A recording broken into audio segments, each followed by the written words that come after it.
A presentation of the United States Fish and Wildlife Service National Conservation Training Center, providing leadership in learning to conserve fish, wildlife, and natural resources.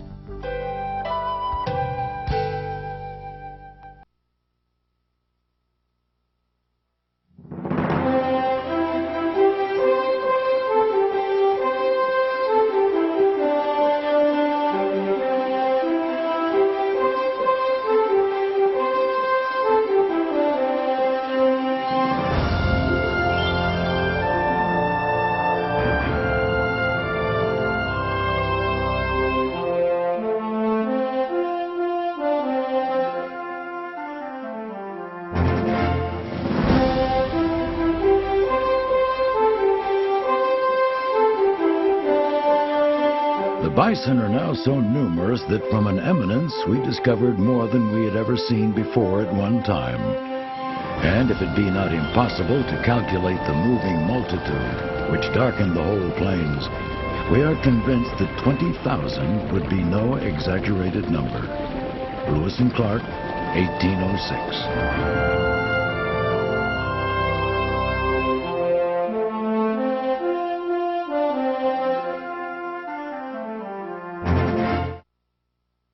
Bison have been part of the North American landscape for several 100,000 years. Scientists think the species originated in Asia and migrated into Alaska across a land bridge that appeared during the Ice Ages. Without bison, the Plains Indians could not have survived in this harsh climate, where bone-chilling winds and deep snows give way to scorching sun and drought. Legends tell of bison coming from the earth to provide for the Indians' needs: meat, hides for warm clothing, shelter and tough shields, bones for tools, and even dung for fuel on the treeless parts of the prairie. In the early 1800s, when Lewis and Clark crossed the continent, there were an estimated 30 to 60 million bison in North America. Vast herds could be seen stretching to the horizon. But the bison's days were already numbered. The Spanish conquistadores had introduced horses to the continent in the 1500s, and the herds were now large enough to compete for the prairie grasses. More competition for fodder would come from cattle brought west by 19th century settlers. The cattle would also carry diseases that could devastate the closely related bison. But the biggest threat of all came from commercial demand for bison products: robes and hide, bones for fertilizer, and bone china. They were all shipped back east. As the railroad pushed westward, bison were also killed to feed the workers, and thousands were killed just for sport. It was an unprecedented slaughter. By 1889, the tens of millions of bison had been reduced to fewer than 100 wild animals, scattered in small herds. Some 900 more were kept in private herds for commercial, sentimental, and cultural reasons.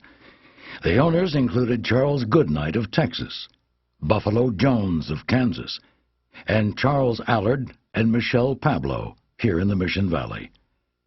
The Pablo Allard herd was one of the largest.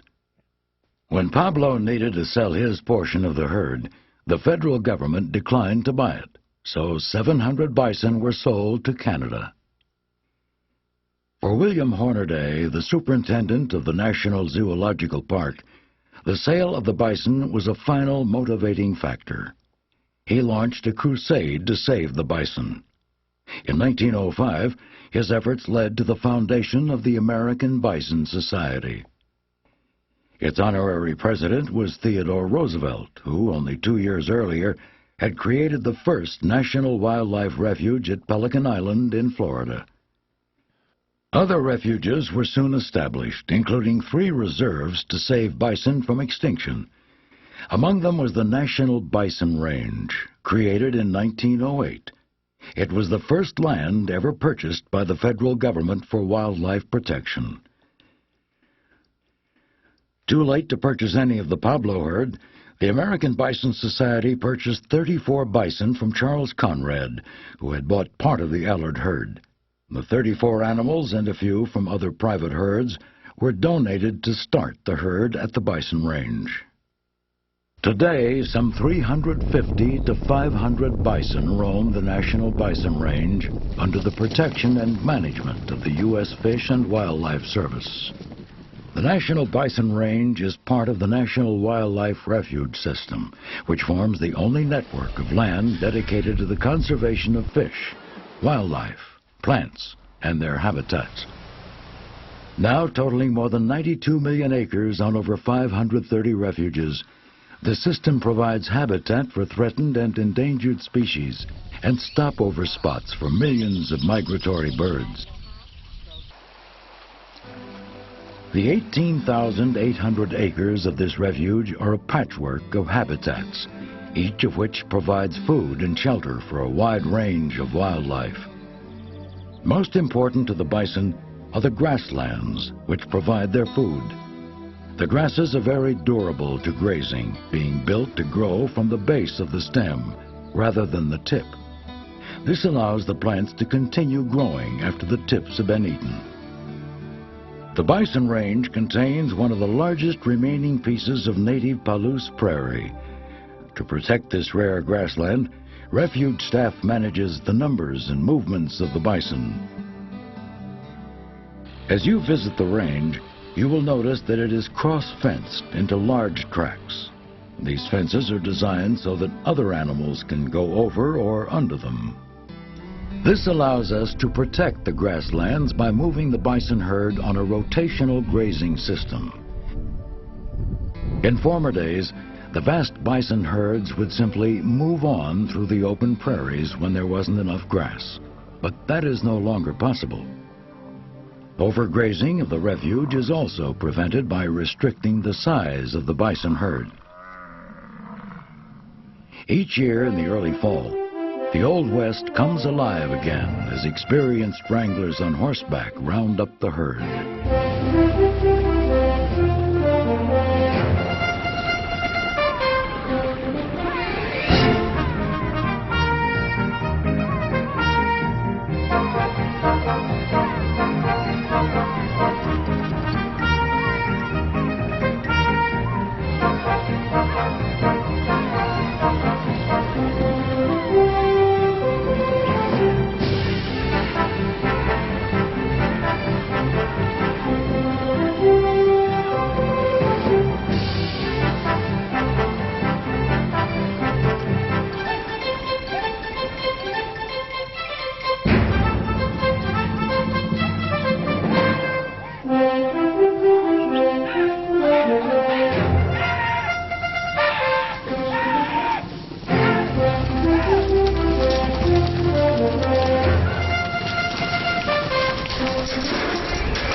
During the roundup, the bison are separated from the herd in groups of 15 to 20 and driven into a system of gates, chutes, and pens. 4-year-old bull. There, each animal's age, gender, weight, and general health are noted. All calves are branded so that their age can be determined in the future. The number used is the last digit of the birth year. Also, a microchip is implanted behind the left ear to identify each animal for genetic and testing needs. Animals designated for sale are checked by a veterinarian who will issue a health certificate for transport. The surplus animals are picked up by their new owners within a few days. Most of the surplus animals are donated to herds on public lands, to the Intertribal Bison Cooperative, which places bison on tribal lands or for research purposes. The rest are sold by sealed bid, and many go to private ranchers, who now own over 250,000 bison. In addition to rotational grazing and the removal of excess bison, the Palouse Prairie is protected through a weed control program to reduce invasive plant species. A range of methods are used, including mowing, prescribed burns, herbicides, and, whenever possible, biological agents. Insects which feed only on the undesirable plants have been introduced and are monitored. The bison are also used to control the weeds by letting them graze on weeds at critical times in the growth cycle. It takes a lot of grass and weeds to feed a full-grown bison. The bull bison is massive, weighing on average from 1,500 to 1,800 pounds. A real heavyweight can reach over 2,000 pounds. Cows weigh about half as much as the bulls.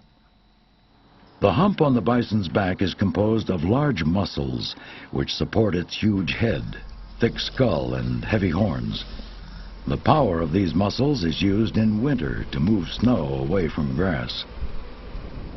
The bison's fur forms a heavy insulating cape which protects it from winter cold and, for the bulls, summer combat. From mid-July through August, the bulls vie for dominance. Usually the strongest, mature bulls, who are 5 to 10 years old, win the right to mate with the cows. Despite their size, bison are fast and agile, capable of running up to 30 miles an hour. Their speed, agility, and strength make bison very dangerous animals. Bison signal their mood with their tails. Straight up means watch out. Respect their space by staying in your vehicle when they are nearby, and never approach one on foot. Bulls can be very touchy during the breeding season, and cows are protective of their calves, as they should be. Calves are born from mid-April through May. They weigh from 40 to 70 pounds at birth and wear a bright rust-colored coat for the first few months. This gradually sheds out to the dark brown coat of an adult.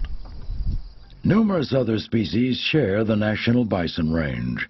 Pronghorn rely on their keen vision and speed for survival and prefer the open space of the grasslands. They eat leafy plants found among the grasses, so do not compete with the bison for food. Smaller mammals, such as coyotes, Columbian ground squirrels, and badgers, also live on the prairie.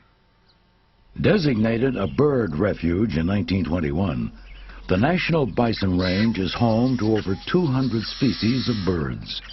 The birds are a vital part of the grassland ecosystem.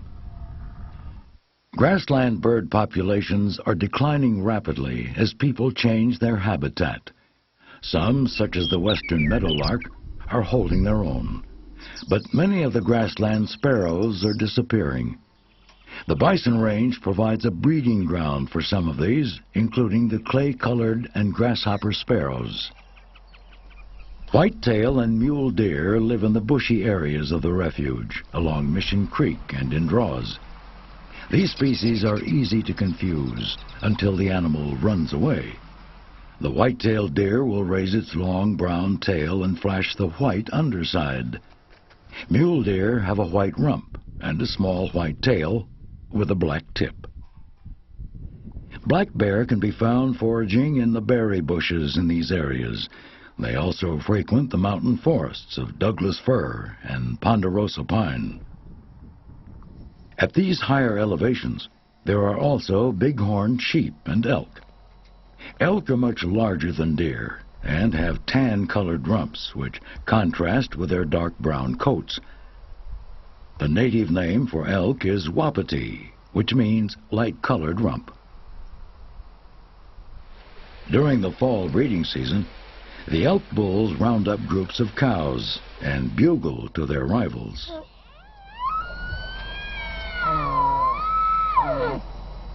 The National Bison Range was established for wildlife protection, but it is also a place for people to enjoy their public lands.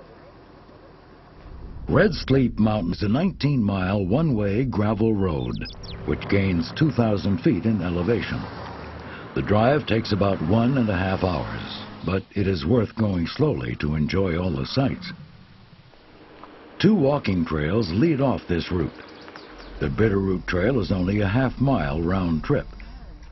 A 1-mile round-trip walk along the old road from the geology display takes you to the high point of the refuge.